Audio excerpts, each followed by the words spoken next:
Hello అండి అందరికీ welcome to ఆర్మల్లా vlogs.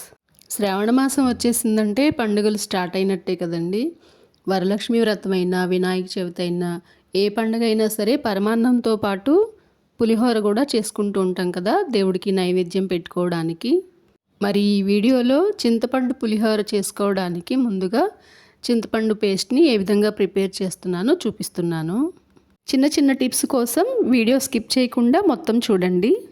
పులిహోర చింతపండు పేస్ట్ ప్రిపేర్ చేసుకోవడానికి ఫస్ట్ టాస్క్ ఏంటంటే చింతపండుని శుభ్రం చేసుకోవడం. అది నేను ఎలా చేశానో తెలుసా అండి? నేను అది వీడియో అయితే తీయలేదు, కానీ కొంచెం ఆయిల్ అప్లై చేసుకొని చేతులకి చింతపండులో నుంచి పెంకులు పుల్లలు అవన్నీ తీసేయడం చాలా ఈజీ అవుతుంది. అలా చింతపండుని శుభ్రం చేసుకున్నాను అన్నమాట. 1/2 కేజీ చింతపండు తీసుకున్నాను. అదంతా శుభ్రంగా కడిగేసి మంచినీళ్ళు పోసి అరగంట పాటు నానబెట్టుకోవాలి.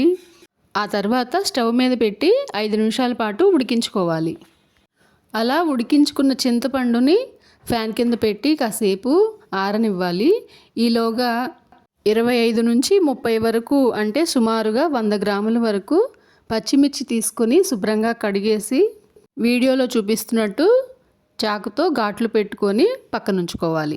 అలాగే 2 ఇంచుల అల్లం తీసుకొని అది కూడా పొట్టు తీసేసి శుభ్రం చేసుకొని సన్నగా ముక్కలు కట్ చేసుకొని పెట్టుకోవాలి. ఇదంతా చేసుకునేలోగా చింతపండు చల్లారి ఉంటుంది.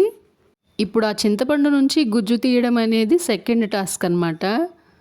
సో ఆ టాస్క్ని నేను ఎలా చేశానంటే, ఇలా మిక్సీ జార్లో కొంచెం కొంచెం వేసుకొని చింతపండుని పేస్ట్లా చేసుకొని ఒక గిన్నె మీద చిల్లుల గిన్నె పెట్టేసి దాంట్లో వడకట్టాను. ఇలా మిక్సీ యూజ్ చేయకుండా చేత్తో అయినా తీసుకోవచ్చు చింతపండు గుజ్జు. బట్ నేనైతే ఇలా ట్రై చేశాను, ఎలా వస్తుందో చూద్దాము.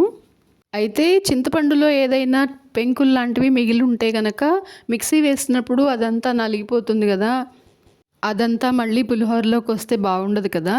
అందుకని ఏం చేశానంటే, ఇలా తీసుకున్న చింతపండు పేస్ట్ని వేరే గిన్నె మీద జ్యూస్ వడకట్టే జల్లెడు ఉంటుంది కదండి, అది పెట్టి దాంట్లో మళ్ళీ వడకట్టాను అనమాట.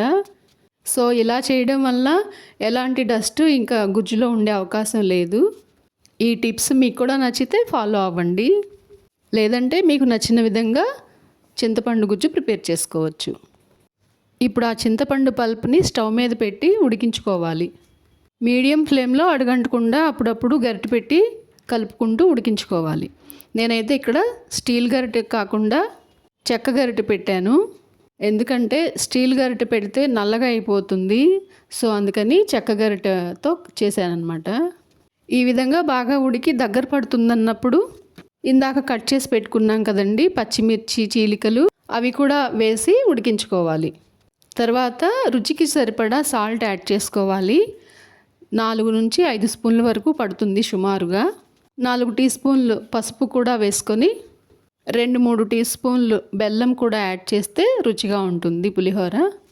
కొంచెం కరివేపాకు అలాగే 2 టీ స్పూన్లు నూనె కూడా యాడ్ చేసి ఉడికించుకోవాలి.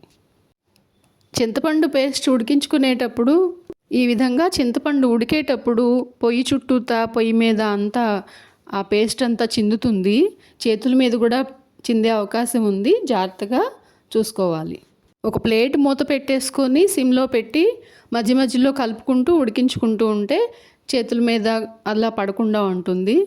ఇలా ఒక 10-15 నిమిషాలు ఉడికించుకున్న తర్వాత చింతపండు పేస్ట్ అంతా దగ్గరకు వచ్చిన తర్వాత తాలింపు వేసి మరో 5 నిమిషాల పాటు ఉడకనివ్వాలి. తాలింపు కోసం వేరే గిన్నెలో 4-5 గరిటెలు నూనె వేసుకొని, నూనె వేడెక్కిన తర్వాత 2 టేబుల్ స్పూన్లు పచ్చిశనగపప్పు, 2 టేబుల్ స్పూన్లు సాయమినపప్పు, 2 టేబుల్ స్పూన్లు ఆవాలు, 7-8 ఎండుమిర్చి కూడా వేసి బాగా వేగనివ్వాలి. ముందుగా తరిగి పెట్టుకున్న అల్లం ముక్కలు కూడా వేసి తాలింపులో వేయించుకోవాలి.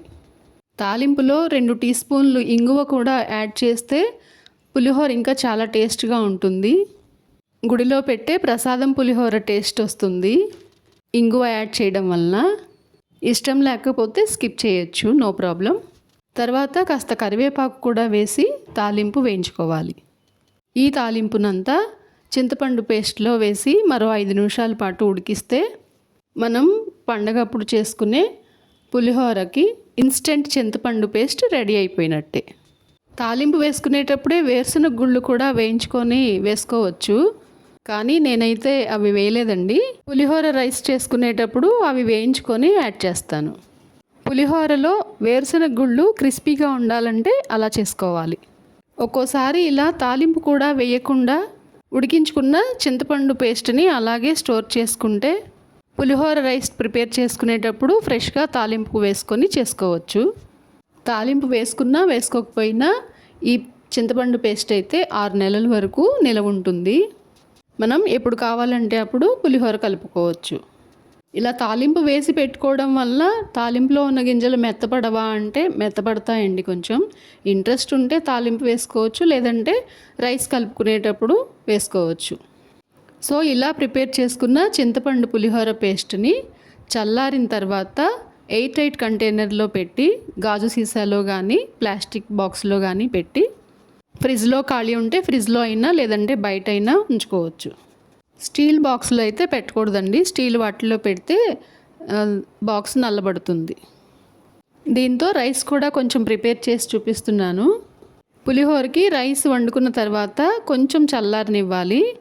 వేయించుకున్న వేరుశనగ గుళ్ళు కూడా వేసి రైస్లో ఈ చింతపండు పేస్ట్ 1 స్పూన్ వేశాను. 2 కప్పులు రైస్ మాత్రమే చేశానండి వీడియోలో చూపించడం కోసం. టేస్ట్ అయితే సూపర్గా ఉందండి. మీరు కూడా ట్రై చేయండి. రెసిపీ నచ్చితే వీడియోని లైక్ చేయండి, షేర్ చేయండి. కొత్తగా చూస్తున్న వాళ్ళైతే ఛానల్ని సబ్స్క్రైబ్ చేసుకోండి. Thank you.